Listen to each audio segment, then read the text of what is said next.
देखिए, ये तो बखूबी आप जानते हैं कि देश के प्रधानमंत्री सिर्फ वहाँ पर जाएंगे जहाँ पर उनकी तारीफ होंगी, वहाँ पर नजर आएंगे जहाँ पर वोट बटोर सकते हैं। करें वो तमाम राज्य जहाँ पर हिंसा होती है कहीं ना कहीं जाति धर्म के नाम पर, वो आखिरकार वहाँ क्यों नहीं बोलते?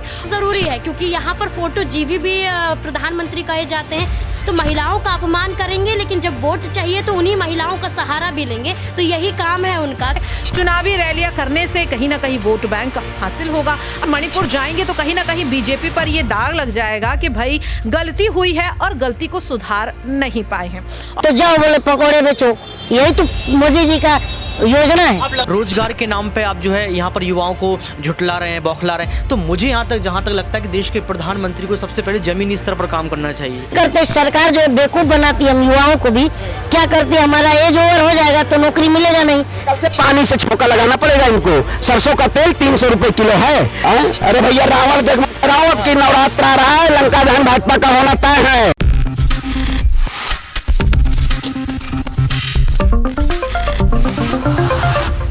नमस्कार, आप देख रहे हैं नेक्स्ट 9 न्यूज। मैं तुषार आपके साथ। 2024 के लोकसभा चुनाव और 2023 में जो विधानसभा चुनाव होने हैं उसको लेकर सभी पार्टियों ने अपनी रणनीतियां बनानी शुरू कर दी और कमर कस के सब मैदान में उतर चुके हैं।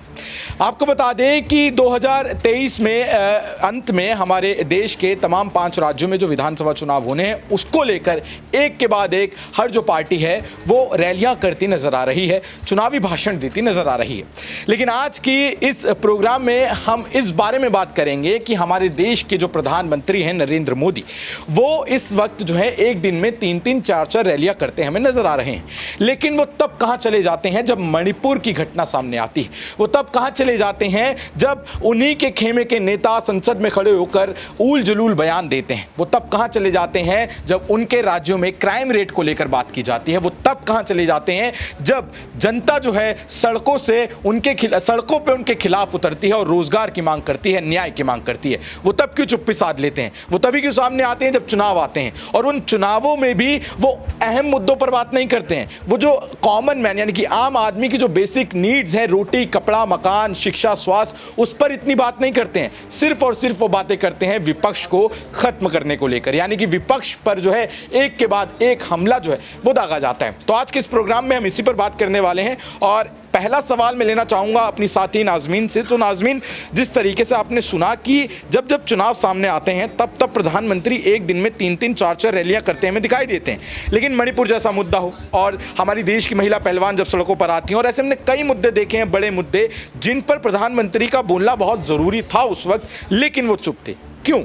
देखिए, ये तो बखूबी आप जानते हैं कि देश के प्रधानमंत्री सिर्फ वहाँ पर जाएंगे जहाँ पर उनकी तारीफ होंगी, वहाँ पर नजर आएंगे जहाँ पर वोट बटोर सकते हैं। जैसे महिला आरक्षण बिल को लेकर देखिए लोकसभा राज्यसभा में कैसे नजर आए थे प्रधानमंत्री और कैसे महिला सांसदों के साथ तस्वीरें खिंचवाते हुए भी नजर आ रहे थे। लेकिन जब वही महिला सड़कों पर बिलखती हुई नजर आती हैं, वही महिला के वीडियो वायरल होते हैं, तो देश के प्रधानमंत्री संज्ञान लेने की बात नहीं करते हैं।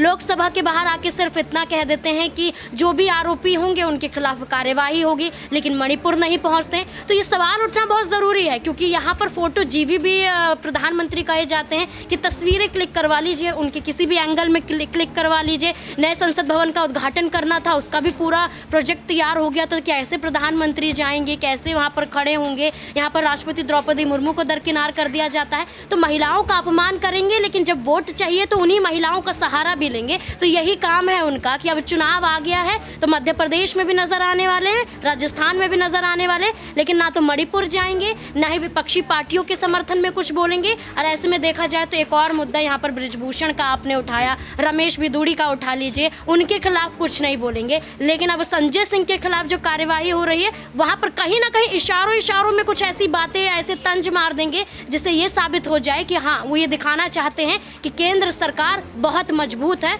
और किसी भी राज्य में आराम से वहाँ पर अपनी सरकार बना सकती है। तो यही चीज अब विधानसभा चुनाव में भी आपको देखने को मिलेगी। तो देखिए किस तरीके से ये पूरा का पूरा एक नैरेटिव सेट किया जा रहा है भारतीय जनता पार्टी द्वारा कि यहाँ पर जनता के सामने जो असली मुद्दे हैं, जनता से जो सीधा जुड़े हुए मुद्दे हैं, उस पर वो बात नहीं करती है। और हमने ये हमेशा से देखा है कि प्रधानमंत्री नरेंद्र मोदी ऐसे मुद्दों पर जो है वो अक्सर चुप्पी साध लेते हैं। आपने देखा होगा मणिपुर को लेकर विपक्ष को जो है अविश्वास प्रस्ताव लाना पड़ा था कि प्रधानमंत्री जी कुछ तो बोलिए, या आपके देश के राज्य में ऐसी घटना हो रही है उस पर आप कुछ तो तो बोलिए।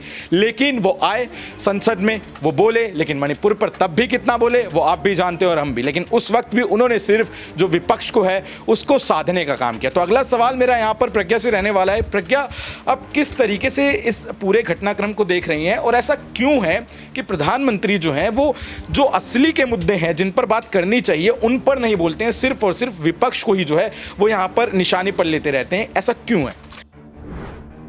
देखिए, यहाँ पर अगर आप जिस तरीके से आपने पूछा कि आखिरकार वो जनता के मुद्दों पर कुछ क्यों नहीं बोलते हैं, तो जाहिर सी बात है कि अगर जनता के सवालों का जवाब देना नरेंद्र मोदी जी शुरू कर देंगे तो सवाल इतने हैं कि कहीं ना कहीं लोकसभा चुनाव बीत जाएंगे लेकिन जवाब नहीं दे पाएंगे वो, जाहिर सी बात है। इसीलिए वो सोचते हैं कि अगर एक बार जवाब दिया तो फिर बार बार लोग सवाल पूछने लगेंगे। और दूसरी चीज़ के आखिरकार वो मणिपुर नहीं जाते हैं, वो मध्य प्रदेश नहीं जाते हैं जब दलित बच्ची के साथ ऐसे जघन्य अपराध सामने आता है, या फिर अगर हम बात करें वो तमाम राज्य जहां पर हिंसा होती है कहीं ना कहीं जाति धर्म के नाम पर, वो आखिरकार वहां क्यों नहीं बोलते और चुनावी रैलियां क्यों कर रहे। तो देखिए, आप भी इस चीज को बेहतर ढंग से तुषार समझते हैं कि चुनावी रैलियां करने से कहीं ना कहीं वोट बैंक हासिल होगा। अब देखिए, मणिपुर जाकर उन्हें क्या फायदा होता। हाँ, अगर राजस्थान में हुआ होता जहां पर कांग्रेस की सरकार है तो जाहिर सी बात है वो जाते और कांग्रेस को लताड़ने का काम करते हैं। मणिपुर आखिरकार कैसे जा सकते हैं, क्योंकि वहां पर तो उन्हीं की सरकार है ना, उन्हीं के नेता संभाल रहे हैं मणिपुर को। तो ऐसे में अगर मणिपुर जाएंगे तो कहीं ना कहीं बीजेपी पर यह दाग लग जाएगा कि भाई गलती हुई है और गलती को सुधार नहीं पाए हैं। और बीजेपी इस काम में माहिर है कि गलती को सुधारा नहीं जाता बल्कि गलती पर लीपापोती की जाती है और किस तरीके से उस गलती के लिए भी विपक्ष को जिम्मेदार ठहराया जाता है। आप भी जानते हैं कि किस तरीके से महिला एवं बाल विकास मंत्रालय संभालने वाली हमारी केंद्रीय मंत्री स्मृति ईरानी ने मणिपुर हिंसा के लिए राहुल गांधी को जिम्मेदार ठहरा दिया। उन्होंने कहा कि राहुल गांधी मणिपुर जाते हैं और हिंसा भड़का कर आते हैं। लेकिन स्मृति ईरानी को अगर वाकई में ऐसा लग रहा था तो फिर आखिरकार वो मणिपुर क्यों नहीं गई। वो मणिपुर जाती तो शायद जो हिंसा राहुल गांधी भड़का करके आए थे उसे शांत कर सकती थी। लेकिन अभी मणिपुर में जब चुनाव हुए थे तब वो तस्वीर सामने आई थी कि इस तरीके से यहाँ पर जो स्मृति ईरानी है वो महिलाओं के साथ नाचती गाती नजर आती है। तो देखिए, ये पूरा का पूरा खेल कहीं ना कहीं वोट बैंक का है। अगर मणिपुर में चुनाव होने होते यहाँ पर तो जाहिर सी बात है कि नरेंद्र मोदी क्या तमाम भारतीय जनता पार्टी के मंत्री कहीं ना कहीं मणिपुर में ही भटकते हुए नजर। क्योंकि प्रज्ञा, आपने वोट बैंक की बात की और इस बार भारतीय जनता पार्टी ने मध्य प्रदेश, राजस्थान और बाकी राज्यों में जो फॉर्मूला अपनाया है वो बिना सीएम कैंडिडेट डिक्लेयर किए यहाँ पर चुनाव लड़ने का फॉर्मूला अपनाया है। और इस वक्त प्रधानमंत्री नरेंद्र मोदी के ही चेहरे पर पांचों राज्यों में चुनाव लड़े जाने। तो इसका मतलब क्या निकाला जाए कि अब जो प्रधानमंत्री नरेंद्र मोदी हैं वो भारतीय जनता पार्टी के सिर्फ और सिर्फ स्टार प्रचारक बनकर रह गए हैं? क्या उनका जो दायित्व होना चाहिए, जो जनता के लिए जो उनके जिम्मेदारियां होनी चाहिए, क्या वो उससे भागते हुए नजर आ रहे हैं? जी बिल्कुल। देखिए, यहाँ पर जिस तरीके से आपने कहा कि सीएम फेस की अनाउंसमेंट नहीं हुई है तो इसकी सबसे बड़ी वजह यह है कि प्रधानमंत्री नरेंद्र मोदी ने अपने आगे किसी दूसरे नेता को बीजेपी में उठने ही नहीं दिया। अब जो भी नेता उठता है उसे या तो उसकी जिम्मेदारियां उससे छीन ली जाती है, उसकी ताकत छीन ली जाती है, या फिर उसे पार्टी से दरकिनार कर दिया जाता है। यहाँ पर मैं सबसे पहला नाम जो है वो नितिन गडकरी जी का लेना चाहूंगी। भारतीय जनता पार्टी में अगर नितिन गडकरी का जब भी नाम लिया जाता है तो कहीं ना कहीं दिग्गज नेताओं में वो शुमार रहते हैं। लेकिन किस तरह से उनसे उनकी ताकत छीन ली गई, क्योंकि उन्होंने साफ तौर पर अपनी ही पार्टी की गलतियां गिनवानी शुरू की थी। तो कहीं ना कहीं इसीलिए प्रधानमंत्री नरेंद्र मोदी को जब भी लगता है कि बीजेपी में उनके अलावा कोई दूसरा स्टार प्रचारक बनता हुआ नजर आ रहा है या फिर कोई बड़ा नेता किंग बनता हुआ नजर आ रहा है तो उससे उसकी जिम्मेदारियां छीन ली जाती। लेकिन इसका नुकसान कहीं ना कहीं विधानसभा चुनाव में जाहिर तौर पर बीजेपी को होगा, क्योंकि राज्य में जब चुनाव होते हैं तो जनता वोट मोदी जी के चेहरे पर नहीं देगी। जाहिर सी बात है, मुख्यमंत्री के पद पर कौन बैठा है, किससे आगे करने वाले हैं, उसके चेहरे पर देगी। और मुझे लगता है कि जनता को भी वोट कहीं ना कहीं पार्टी के नहीं बल्कि सीएम कैंडिडेट के चेहरे पर देना चाहिए कि आखिरकार क्या वाकई में अगर ये नेता मुख्यमंत्री बनेगा तो वो जनता का विकास करेगा अपनी राज्य की या नहीं, ये यहाँ पर लगता है। जी, तो जिस तरीके से यहाँ पर आपने हमारे साथी पत्रकारों से जाना कि प्रधानमंत्री नरेंद्र मोदी असली मुद्दों पर इतना कम क्यों बोलते हैं और जो चुनावी रैलियां हैं उसमें जो है विपक्ष को साधने की इतनी कोशिश करते रहते हैं, ऐसा क्यों है? लेकिन इस बारे में जो जनता है वो क्या कह रही है, चलिए आपको एक बार जनता का भी रुख दिखा देते हैं। और लेटर भी गया और यही हमको 100-150 लोग मिले थे 15 दिन पहले, बोलते हैं कि हमारी अब तक नियुक्ति पत्र नहीं मिली और 2019 का एप्लीकेशन है। तो ये क्या करते हैं, सरकार जो बेवकूफ़ बनाती है हम युवाओं को भी, क्या करती है, हमारा एज ओवर हो जाएगा तो नौकरी मिलेगा नहीं, तो 4-5 साल ऐसे ही दौड़ा दो, 28 के बाद 30 से बाद एज ओवर हो जाएगा, तो जाओ बोले पकौड़े बेचो। यही तो मोदी जी का योजना है। आप लगातार राजनीति को करीब से देखते हैं और राजनीति के बारे में जानते हैं। सवाल मेरा ये रहेगा कि इंडिया अलायंस में जिस तरीके का माहौल बन रहा है, अगर टूट और फूट होती है तो आपको क्या लगता है कि 24 में इसका जो है कहीं ना कहीं रिजल्ट निष्कर्ष देखने को इंडिया अलायंस चुनाव नहीं लड़ रही है तो टूट फूट का सवाल नहीं है। इस बार सवाल जो है बेरोजगारी बनाम झूठ, सत्ता बनाम जनता, यही चुनाव है। तो इंडिया अलायंस और ये सब का बात ही छोड़ दीजिए। प्रधानमंत्री किसको देखते हैं आप?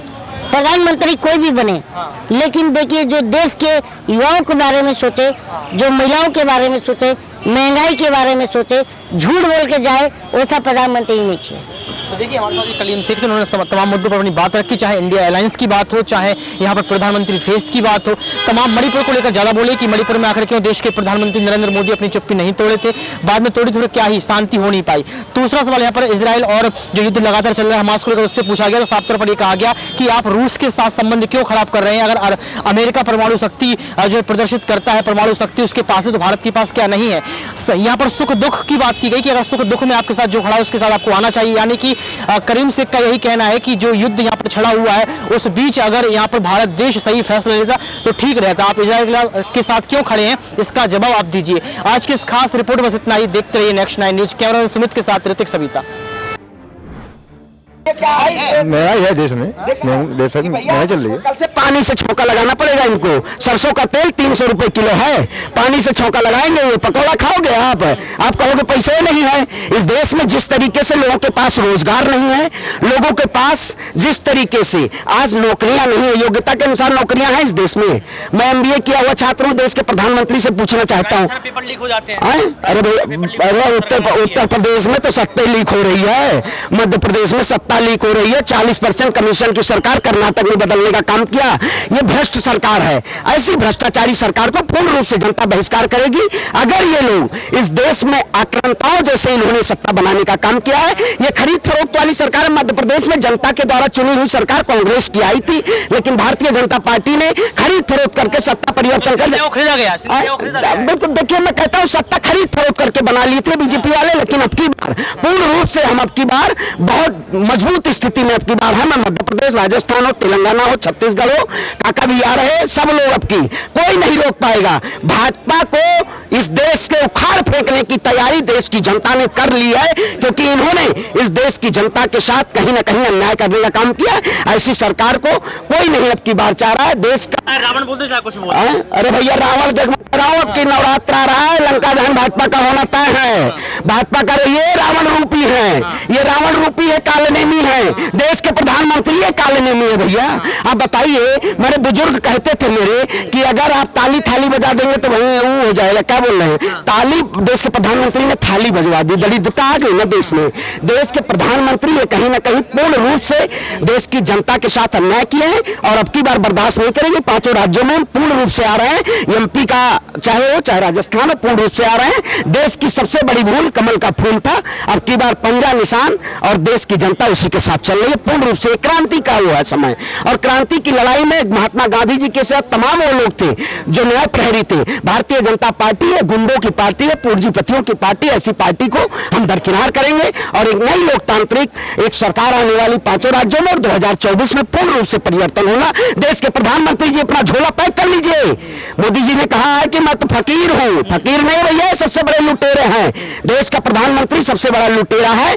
ऐसे प्रधानमंत्री को देश की जनता नदारत करने का काम करे। श्रवण पांडे ने तमाम बातों को रखा यहाँ पर, चाहे 5 राज्यों के चुनाव की बात कर लो या फिर लोकसभा चुनाव 2024 की बात कर लो। आपको क्या कुछ लगता है 24 के चुनाव को लेकर? आप जरूर बताओ। साथ साथ ये बताएं कि राहुल गांधी की तुलना यहाँ पर रावण से की गई है, उसमें कितनी सच्चाई है? क्योंकि यहाँ पर देखा जाए तो भाजपा पार्टी के तमाम नेता उस पोस्टर को जो है वायरल करने का काम कर रहे हैं। आज के इस खास रिपोर्ट बस इतना ही। देखते रहिए नेक्स्ट 9 न्यूज।